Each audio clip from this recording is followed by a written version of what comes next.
What is up, guys? We are back with another video on the channel. In this video I'm going to be discussing my rendition of the Paladins 1.8 tier list. If you guys missed my last video, my last tier list video, which was for 1.7, I think, whatever the Dark Tides, I think it was 1.7.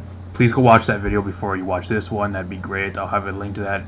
It's on my channel. Just click on my channel down below, or I'll link to that at the end of this video. If you guys want to go check that out after this.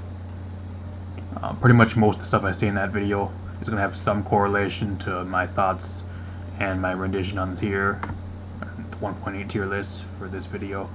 That video did insanely well, so that tells me you guys want more videos like this. So I'm going to keep bringing these tier lists to you guys after pretty much like every big update. The 1.8 was like the biggest update. It was the one after, or it was technically the one during the Paladins World Championships, but they used the 1.7 for that. They didn't want to change it, but technically it's after the Paladins World Championships, and the next major update we're going to be getting is 2.0. 1.9, they said that they're going to be changing a few it's going to be mostly bug fixes from what I've seen. That's usually what it usually is. It's usually every 2 patches is the major one. I think 1.9 we also might be getting Amani, which is a new champion, which I've heard rumored to be 1.9, not quite sure. Which is supposed to be released mid-December, right before Christmas is 1.9 is when it's supposed to drop. Not quite sure if that's the case, but that's what I heard. As for 1.8, we had a few different changes. There's going to be mostly balancing. I'm going to be going off. I'm going to try to. I did my pretty much best rendition of mixing everything from. It's going to be somewhat on a Paladins console, the World Console League or whatever it was, that they had at World or HRX. There's going to be a mix of HRX and mainly console and mainly Switch, PS4 and Xbox. Not going to really be figuring too much into PC, even though some of it kind of is. I tried to mix PC in a little bit, but it's not. I don't never play PC. I've never played it on PC. So if things are a little bit different, then just know that's kind of more console based, and that's how I kind of made it. And from what I've really been seeing, and based on the Paladins World Championships and stuff like that. So they had shit at HRX. If you have anything, and if you have anything in this video that you do not agree with, or you think something should be different, please, instead of disliking the video, go in the comment section down below and tell me why, and why there's something you don't like, or there's something you disagree with.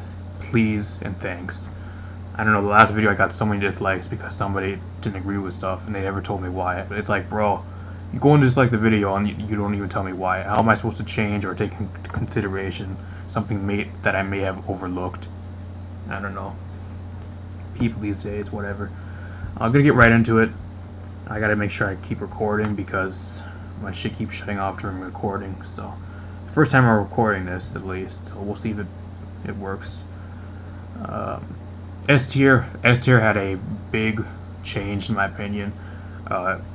Ying, I think, was actually S or S plus tier in the last video I did. Moved up all the way to S. The other 3 are same. Ying, again, I think is the best healer in the game right now. Her ultimate, you stack that with Morale Boost 3.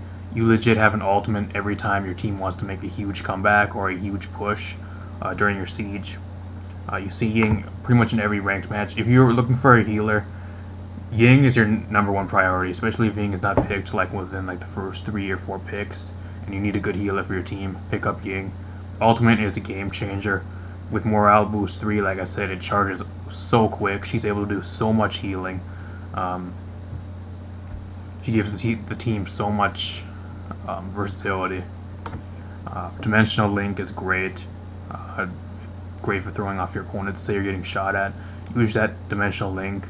You're able to teleport somewhere else, get a few shots off there, and maybe finish somebody off before your team can actually find out and help you out. So it buys time. The only thing I really don't like with Ying, and I think really like holds her back, is her damage output. But that's always been an issue. She makes up for it with a great ult, and everything else is absolutely perfect. I think Ying right now is in the perfect spot.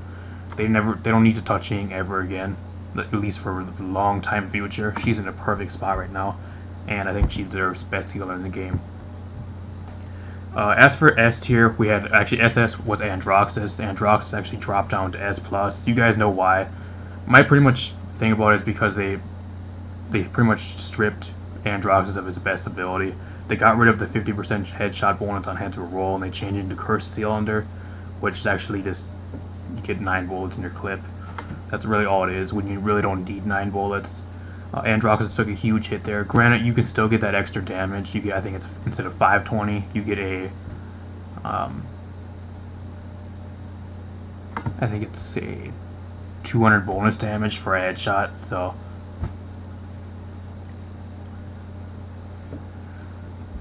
whatever. It's eh. I've been seeing a lot of people run Defiant Fist, trying like different Defiant Fist stats and talents. I've been seeing a lot more of that. Not really as much Cursed Cylinder. I've been seeing at least. I've been seeing a lot more Defiant Fist, and actually seeing a lot more Godslayer. So you can see a little bit of a shift in Androxus. I don't think it's the top flank in the game anymore, just because again they stripped it of its best ability. Or stripped him of his best ability. Granted, he does a shitload of damage. 520 per bullet if you land like 4 bullets. Usually is a KO on most things. When you take in like no consideration for Haven and damage reduction, anything like that. But still, he has one of the best kits in the game. Ether Step is great. Reversal is great when it lands or doesn't bug out. And whatever. So I'm gonna keep him at an S+. I think that's where he's gonna stay for the near future. Unless they change something major about him. The punch is great. They gave it the 1 second cooldown, which is absolutely perfect. The punch is no longer spammable. He's at a great place. So Talus. Talus actually moved up. I think I actually had Talus, I think S last time. Talus right now is one of the best flanks in the game. His ability to melt so quickly and have Cauterize built into his set means you can run Wrecker. Can pretty much 1v1 almost any tank in the game. Barring anything like a 2v1 situation. If you're looking at like 1v1 potential with like Wrecker 1 or Wrecker 2, and you have Cauterize built into your loadout, Talus can pretty much 1v1 you. It's to the point where Talus can legit pretty much melt anything in the game if he is left unchecked. He is very weak if a team like coordinates very well. He is shut down very, very easy on a lot of certain comps, especially if you can shut him down. But if you just let him run rampant on a team and you have nothing that can really stop him, if your team does not coordinate, he legit just picks your entire team off. Especially if he's running Cauterize with Overcharge on his set, or pretty much anything else like that. Just melts so damn quick. The ult, they fixed his ult's really good right now, so especially for dismounts, like a beginning of the game, you just throw it on a Rune of Travel, and then you get it like go for your ult, get a dismount, and then teleport back real quick onto like a tank. Gives you a really good advantage, especially on longer maps like Ice Mines and Frozen Guard. I actually moved Lian up as well. Lian is actually S+ in my opinion now. Everything else I think is pretty much the same, not really too much else changed. Meldamba, all these other ones I think left in the same tier. Even with the nerfs to Drogos, I think he's still a solid S+. He's still one of the best damage dealers in the game. You just have to be a little bit more accurate with your fire spits, just because the AoE is a little bit more reduced. Lian, I think I moved up. Willow got a huge nerf. This is mainly because of the Willow nerf. Nightshade got nerfed pretty heavy. I think it's down to I think it's 500 damage now. 200 or 500 damage, one of those two. On Nightshade, I have never. After the nerf to Willow, I have not seen Willow as much as I usually have. I've seen a lot more Lian in my ranked matches. Lian, again, I think she's in a perfect spot right now. They do not need to touch her whatsoever. The only thing I would touch about her is if you get a double kill with your ult, you get your ult 100% refunded. That's the only thing I would change with Lian right now. Otherwise, she's in a perfect spot. Nobody needs to touch her. They don't need to give her any buffs, any nerfs, unless they plan on giving her the one I said. Which, even then, she's still in a perfect spot if they don't do that. So I think she's perfect right now. Even better than Willow, in my opinion. Yeah, Willow has the Faithfulite ult, but I think still Enlightenment's still a very good ult, especially for picking off, winning a 1v1 versus somebody else and getting refunded, or giving huge chip damage onto something so your team can finish them off. Death and Tax is the best ability in the game, one of the best abilities in the game, or talents, I mean. So we got S tier. I got 2 things moved up to S. I think I actually have Willow S+ as well. I'm not quite sure. I think Willow stayed the same though. We have a few different things. I moved Grover up to S. I think he was down in like B. I think B or A last time. I moved him up to S. With the Furrier nerf, I think Grover really is starting to come into his own right now. I've seen a lot more Grover in ranked. I think Grover fits on a lot more comps. With Efflorescence or Rapid Blooming, plus you stack that with the loadout card that gives you like 4 or 5 seconds of damage reduction. You ramp that up to like 30%. You're pretty much unkillable most times, unless you get like 1v1. The only thing I really hate about Grover is he does not have enough damage output. I think if you want a more offensive support, I think Furrier is still your best option, and like a more team-related support. If you want more damage, I think Grover just lacks on the damage department. So yeah, you can cripple with the axe or whatever, but whatever. Just I think he's able to put out a lot of healing right now, and especially with all the Furrier nerfs, I think Grover is in a good spot, being able to move up. Efflorescence is great, like I said. Rampant Blooming is great. He's a decent kid, just a little bit lacking on damage, like I said. If you can play him well, he works on a lot of comps, and he's able to get a lot of healing out. You stack that with Rejuvenate and stuff like that. He's very, very good. Dredge. This is going to be a more controversial one. A lot of people think Dredge needs a huge nerf in 1.9, which I don't think they're going to give until 2.0, honestly. If they nerf him in 1.9, I'm going to be real pissed. I think they need to wait till 2.0 to get a better accurate reading on Dredge. I think Dredge right now is... A lot of people say he's broken. I think at best he's just annoying. People don't know how to deal with him, or they don't have perfect, or don't have like the right target mindset. If there's a Dredge spamming on the point, what are you going to do? Are you going to target everybody on the point, or are you going to have some, like, 2 specific people in your team? You're going to draft a flank just to deal with the Dredge, which is pretty much whatever you do with a Dredge in like most matches. You draft one specific flank that you know can 1v1 the Dredge, like a Koga or an Evie or an Androxus, for example, or even a Talus. They can take out the Dredge. Once the Dredge is gone, you have such an easy time. All Dredge does is able to spam the point. He's just spammy and annoying. He's not broken. He's not overpowered like everybody's saying. He's just annoying at best. People do not have target prioritization when they're in most of the ranked matches. If they would just target down the Dredge at the beginning of each match or each siege point, then they'd have no issues. He's very 1v1able. Yeah, he does have the teleport when he can teleport through his his little things. Like the teleport whatever things. I'm just calling them teleports.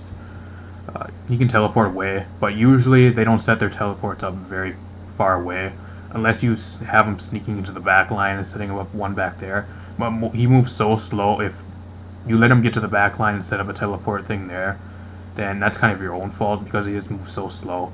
And if you let him go by, then that's your own fault most times. Apart from that, he really doesn't teleport too far away, at least like in every situation I've had to go in 1v1 with him. His teleport thing ain't that far away if he does teleport. And usually they don't run healing if they teleport. Usually if they stand by it, they get a little bit of healing. That's easily cauterized out. Even with 5 on the card, they're going to be losing a lot more stuff on their loadout if they run 5 for the healing by standing by a teleport thing. So I think he's just more annoying at best. People need to get their shit out of their ass and learn how to target prioritization in their ranked matches. Again, I don't think he's broken. Yeah, Scuttle does 1,000 damage. So it does 1,000 damage. It's easily avoidable, honestly. It's really avoidable. He does have a pretty decent AoE, but then you're attacking wrong. You just need to learn what you need to do. He moves super slow. He turns super slow. I don't know. People just don't know how to fucking 1v1 the guy.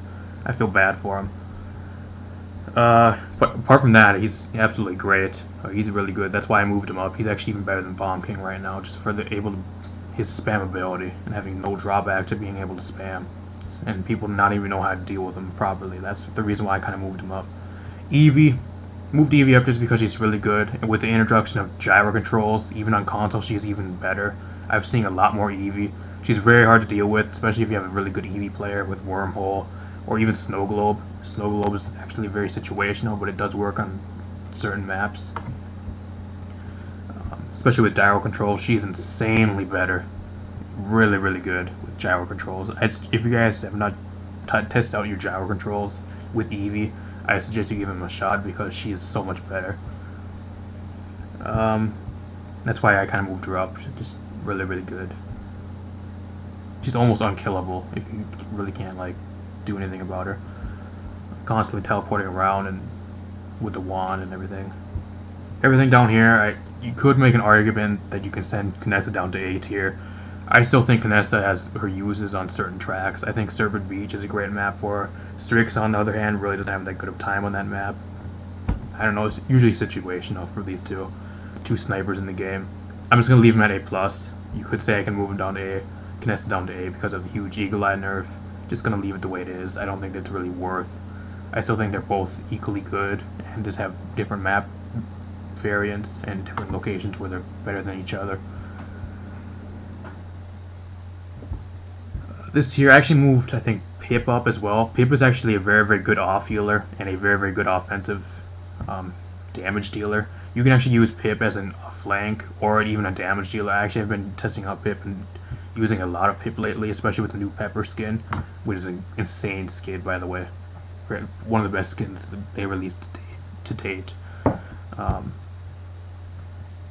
Does like insane damage. You run Catalyst, you run a very, very like offensive loadout. You can do upwards of like 115,000 to 150,000 damage per good match. I think I was actually in a ranked match last night with a couple friends. I was actually using Mega Potion Pip versus a team of 2 tanks and I think a healer and I think 2 damage dealers. I got like almost 160 something thousand healing in a matter of like 20 minutes. So people that say that Pip isn't like a main healer, I proved them wrong there. But the team was kind of bad, so they had some questionable plays. I'm not gonna say it. I think got like 160,000 healing, whatever. Still very, very good as damage dealer or flank. Catalyst is one of its best abilities. If you're looking for Pip and you have a main healer in a team and you want like a really good flank or something that can just heal itself, you have your own self-recovery. So if you ever get low, you can just throw yourself a potion, you can heal right back up and win a 1v1 easily. So that's one of the great things about Pip. That's why I kind of moved him up. He's very, very good.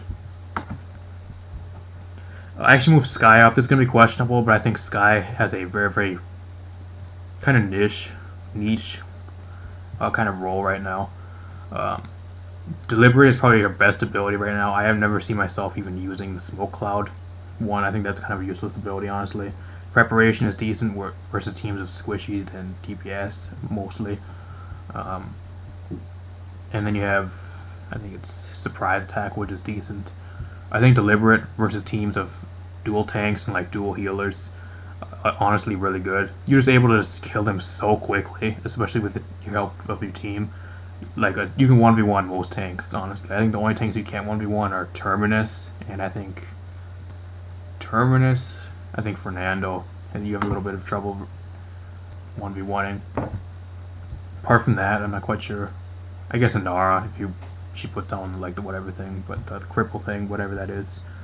But apart from that, you can pretty much 1v1 every tank in the game with Deliberate. It does so much damage, and then you stack that upon with reload after poison bolts, and you stack that with a card that gives you the smoke bomb for hitting your poison bolts and stuff like that, and you just have it stack. You reduce the cooldown of poison bolts and stuff like that. It's really, really good. The kind of reason I moved her up, I think a lot of people say she's worse than she is, and I think that's kind of what I thought before I started really using her a lot more. I've been using a lot more, and I think she actually is pretty good if you know how to use her. If you can use Skye in a very, very good way, and you know how to use her, you know her weak points, you know her strong points, I think you can have success with her.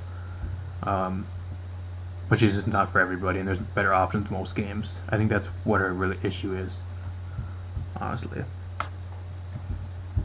Everything down here I think is the same, so that's pretty much going to be the end of the video mostly here. One thing I want to say is if they want to change Skye's, rework Skye's abilities, I say get rid of the smoke bomb and give her like a grapple type hook. Everybody complains that she has no vertical mobility, like things like Maeve and Andro and stuff like that, and Evie has vertical mobility. If you want to get rid of the smoke bomb, I think the smoke bomb is her least useful like talent or one of her abilities. Get rid of the smoke bomb talent, rework that, change that out for something. Rework the smoke bomb. Give her like a, you know how Spider-Man has like the like a grapple hook. You like it like shoots out and it hooks onto something, and it pulls you up to it. Similar to like Grover's Vine, but just like a hook instead. And you can have it to hook onto other. Instead of having it hook onto environment, you can actually have it hook onto other ally players as well. So if you want to get up close to an ally player, you can hook to an ally player and bring it to ally player or onto any part of the environment. That's what I would actually do. And I'd get rid of the smoke bomb and give her like a grapple type hook or something like, you know how like Spider-Man has to pull yourself onto like buildings and swing from it and stuff like that. That's what I'd give Skye. Just an idea, but I think that would be really good for her. I think it fits her very well with her whole gimmick of being like a assassin and shit like that. So I don't know if High-Res is watching this video. There's a good idea for you. Free idea. I don't give a shit if you take it, leave it, whatever. But yeah, not really too much else to go over. If you disagree with anything or if I did not cover anything in this video, let me know in the comment section down below. If you are new and you guys want more videos like this in the future, let me know by subscribing and leaving a like. And I'll see you guys in a future video. Thanks for watching.